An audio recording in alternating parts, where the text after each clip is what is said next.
c'est hyper lourd. Aujourd'hui, c'est réassort et je suis super contente parce que c'est la deuxième fois qu'on doit commander des decks de démarrage pour jouer en contemporain. Donc, c'est les MJ, en fait. Je vais ouvrir plein de petits MJ. Et c'est ce qui vous permet de jouer à vos JDR en solo, du coup, que ce soit contemporain ou que ce soit futuriste. On avait déjà dû faire du réassort pour les médiévaux et cette fois, c'est leur tour et je suis hyper contente de faire ça avec vous. Un autre truc qui est trop cool, c'est que l'entreprise qu'on a choisie pour fabriquer nos cartes, c'est une entreprise qui est dans le même département que nous, ce qui fait que ça évite qu'il y ait trop de transport et aussi que c'est fabriqué en France. Regardez tout ça, ça fait trop plaisir de voir autant de cartes au même endroit. Je trouve toujours ça super satisfaisant. Je me suis dit qu'il fallait quand même un petit peu que je vous montre tout ça.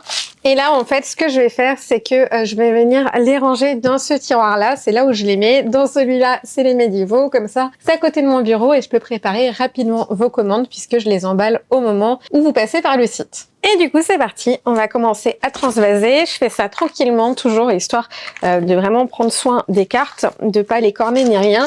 Mais elles sont toutes dans des petits emballages individuels qui les maintiennent ensemble. Donc ça, c'est top.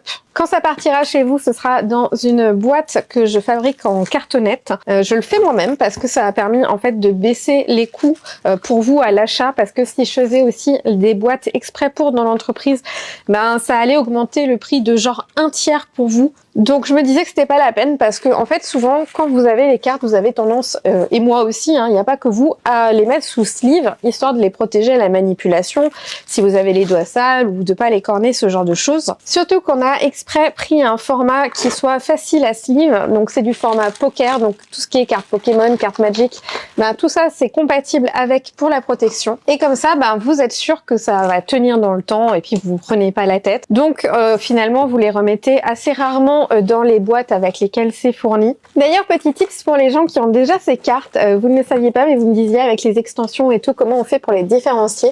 Ici, vous avez un petit logo. Là, c'est le logo pour contemporain, mais chaque extension a son propre logo, ainsi que les cartes médiévales. Ok, il n'y a plus qu'à ranger ça qui pèse 1 tonne, mais ça y est, on va pouvoir continuer la journée de travail. Et on repart!